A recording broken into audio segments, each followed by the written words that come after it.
Adiós a las discográficas es el título de nuestro documental de hoy. Con la colaboración de Carlos Castillo de la web de cultura libre manzanamecánica.org os presentamos un mini documental en el que se explica la aparición de las discográficas y sus consecuencias para el mundo de la música. Con este nos despedimos hasta la semana que viene. Os animamos a visitar nuestra web, donde podéis encontrar toda la actualidad relacionada con la cultura libre y sobre todo a participar de esta iniciativa, donde todas las ideas serán acogidas con mucho agrado. Un saludo y hasta la semana que viene.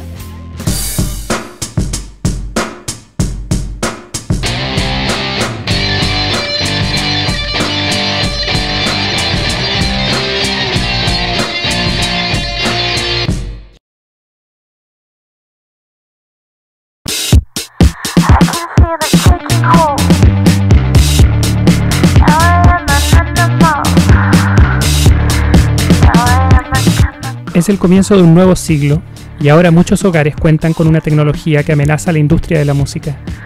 La industria de la música, por su parte, denuncia a los piratas y pide leyes más estrictas para combatir la piratería. Los piratas dicen que simplemente aman la música y que la industria no les da una alternativa razonable. La industria reclama al Parlamento y a la policía que intervengan. ¿De qué tecnología hablamos? Este comienzo de siglo no es el año 2000, es el año 1900 y estamos en Inglaterra. El cambio tecnológico es que ahora los pianos tienen un precio que es accesible para muchas familias. A comienzos del siglo XX en Inglaterra, cuando una familia de clase media tenía un poco más de dinero, no se compraba el televisor más grande que pudiera permitirse, se compraba un piano. Para tocar el piano era necesaria una partitura, que podía costar bastante dinero. De manera que existía una lucha incesante entre los que vendían partituras a bajo costo y el público que quería tocar y escuchar esta música, y la industria que no quería que el mundo cambiara. En Inglaterra, en el año 1904, John Willets denunciaría a la industria de la música, diciendo que, para mantener su posición, hablaban mucho de la importancia de los autores y de los compositores, pero que al final eran ellos, los miembros de la industria, los que decidían cuánto pagarle a los artistas. Para Willets, la industria de la música estaba amenazando, textualmente, con detener la educación musical del país.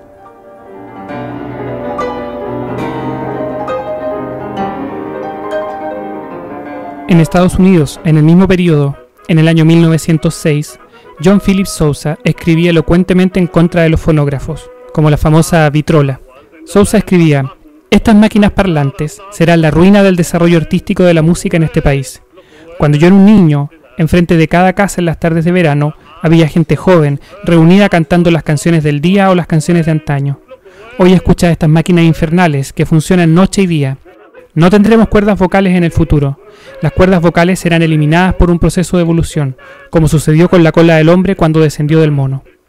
A fines de 1920 comenzó a funcionar la primera estación de radio en Filadelfia, en Estados Unidos, y en el año 1923 la industria de la música ya le solicitaba al gobierno federal que negara las solicitudes de renovación de las licencias para las radioemisoras, indicando que sus ventas de música estaban descendiendo.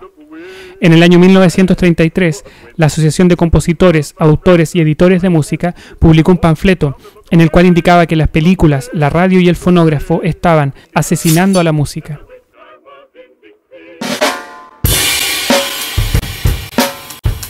Entre los años 50 y los años 80, la industria de la música encontró un nuevo enemigo en los cassettes y radiocaseteras que eran más y más comunes en las casas de la gente. Las cintas caseras están matando la música, decía un anuncio oficial del gobierno inglés en 1980.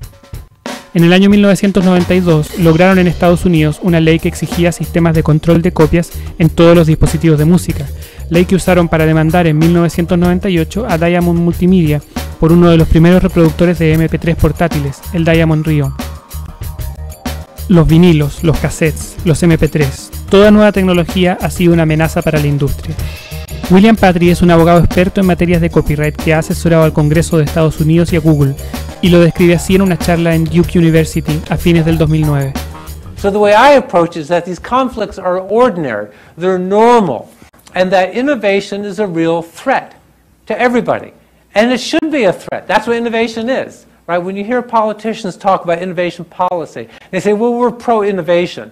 I have a hard time believing it, because what they're really saying is they want incremental change that doesn't upset anybody. That's many people's view of innovation. I want innovation that makes my life better, but that doesn't change anything for anybody. That's not innovation. Innovation is inherently disruptive. And so I understand why people don't like it. I don't like change in my own world either. You know, you get used to doing things, and maybe you work really hard to get where you are, and you like where you are, and you're comfortable with it, and it's a good place for you to be. But you can't stay there forever. Hoy en día, la industria alega que los computadores e Internet han bajado el costo de la reproducción, pero parecen ignorar que las mismas tecnologías también han bajado el costo de la producción en sí misma. Ahora el equipamiento profesional para la edición de música, por ejemplo, cuesta una fracción de lo que costaba hace algunos años y permite lograr un resultado de mucho mejor calidad con bastante menos trabajo que antes. El músico Moby, en una entrevista a mediados del 2009, lo planteaba así. You know, again, I don't mean to be too undiplomatic, but a lot of the problems that the record companies are facing and the music business is facing are problems that they've brought on themselves. In the course of the 90s, it became less and less expensive to actually make and release records, but the price of records kept going up. It was almost like the record companies sort of had a monopoly and were just sort of seeing what they could get away with. And it got to the point where they were charging $20 for a CD that cost them around 7 cents to make. Las discográficas viven de la venta de música protegida por copyright, pero la mayoría de los músicos no viven de estos royalties, sino que de los conciertos en vivo. Para decirlo claro, los que están desapareciendo son los intermediarios, no los músicos. Que algo sea malo para las discográficas no significa que sea malo para los artistas. De hecho, para Moby, este cambio en la industria de la música es algo positivo.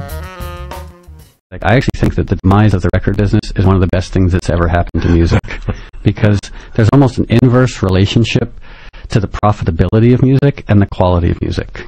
Not to keep rambling on, but 1999, which was a high water mark for money in the music business, was an absolutely low water mark in terms of actually people making good records and releasing good music. So you think music has improved as a result of the changes? I think so, because I mean, anybody in 2009 who gets into the music business to get rich is simply an idiot. Finalmente, la responsabilidad de las discográficas es adaptarse o morir, y la decisión está en manos de ellos. William Patry lo explica así. Copyright industries have a choice. You either go with it or you don't.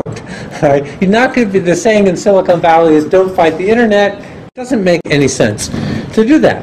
What you should do, of course, is figure out, as I said, what people want and then give them what they want. It's the only way to make money, frankly. And the sin of copyright, I think it's been a large and rather growing sin, is that it's provided the means by which some copyright owners can avoid doing that.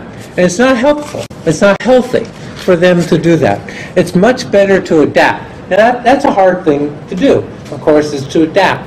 Nobody wants to overthrow an existing business model and go to something else. It's unfamiliar, and you might not make as much money.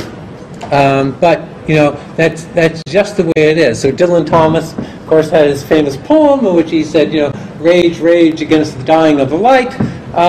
But you know, he died, and you know, we all will. And businesses will die too if they don't actually adapt.